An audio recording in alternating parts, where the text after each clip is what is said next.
बहुत समय पहले की बात है।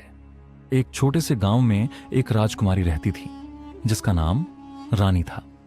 रानी अपने सौंदर्य और दयालु स्वभाव के लिए पूरे राज्य में प्रसिद्ध थी, लेकिन रानी को जंगलों और प्रकृति से बहुत लगाव था। वह अक्सर राजमहल से बाहर निकलकर जंगल में घूमने जाती और वहां के पशु पक्षियों के साथ समय बिताती। एक रात रानी ने एक अजीब सपना देखा। उसने देखा कि एक विशाल सांप उससे बात कर रहा है और कह रहा है, तुम मेरी रक्षक हो, एक दिन मैं तुम्हारे जीवन का हिस्सा बनूंगा। यह सपना इतना असली था कि रानी नींद से उठ गई और सोचने लगी कि इसका क्या मतलब हो सकता है। अगले दिन रानी हमेशा की तरह जंगल में गई।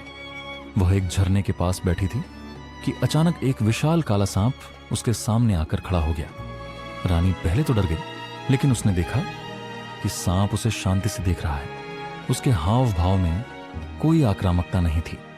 सांप ने धीरे धीरे अपनी फुंफकार को शांत किया और रानी के पास जाकर बैठ गया। रानी को अचानक महसूस हुआ कि यह वही सांप था जो उसने अपने सपने में देखा था। उसे आश्चर्य हुआ कि यह सांप उसके इतने करीब आकर भी उसे नुकसान नहीं पहुंचा था। धीरे धीरे रानी और सांप के बीच एक अजीब रिश्ता बन गया। रानी रोज जंगल जाती और सांप से मिलती। सांप उसे अपने बारे में अनोखी बातें बताता। वह सांप कोई साधारण जीव नहीं था, वह एक शापित राजकुमार था। सांप ने रानी को अपनी कहानी सुनाई। मैं एक समय में एक राजकुमार था, सांप ने कहा। मुझे एक दुष्ट जादूगरनी ने शाप दिया था और अब मैं तब तक सांप बना रहूंगा जब तक कोई मुझे सच्चे दिल से प्यार नहीं करेगा। रानी ने सांप की पूरी कहानी ध्यान से सुनी और उसके प्रति सहानुभूति महसूस की। वह समझ गई कि उसे सांप के शाप को तोड़ने में मदद करनी होगी, लेकिन यह इतना आसान नहीं था। सांप ने कहा, अगर तुम सच में मुझे पसंद करती हो और मेरा शाप तोड़ना चाहती हो तो तुम्हें 3 परीक्षाओं से गुजरना होगा। रानी ने बिना किसी झिझक के हामी भर दी। पहली परीक्षा साहस की थी। सांप ने रानी से कहा कि उसे एक खतरनाक गुफा में जाना होगा जहां जहरीले सांपों का निवास था। रानी बिना डरे गुफा में गई और सांपों का सामना किया। उसने अपने साहस से यह परीक्षा पार कर ली। दूसरी परीक्षा त्याग की थी।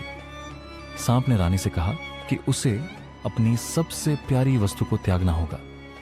रानी को अपने गले का हार बहुत प्रिय था, जो उसकी मां की निशानी थी, लेकिन उसने बिना सोचे समझे वह हार त्याग दिया। तीसरी और आखिरी परीक्षा सच्चे प्यार की थी। सांप ने कहा, अगर तुम मुझे सच में प्यार करती हो तो मुझे गले लगाओ और यह वादा करो कि तुम मुझे मेरे सांप रूप में भी स्वीकार करोगी। रानी ने सांप की आंखों में देखा। उसे सांप से डर नहीं लगा, बल्कि उसके प्रति सच्ची सहानुभूति और लगाव महसूस हुआ। उसने सांप को गले लगाया और कहा, मैं तुम्हें तुम्हारे किसी भी रूप में स्वीकार करती हूं। जैसे ही रानी ने सांप को गले लगाया, एक चमत्कार हुआ। सांप का शरीर चमकने लगा और वह एक सुंदर राजकुमार में बदल गया। रानी यह देखकर हैरान रह गई। राजकुमार ने उसे बताया कि उसका नाम अर्जुन है और वह एक दूर के राज्य का राजकुमार है।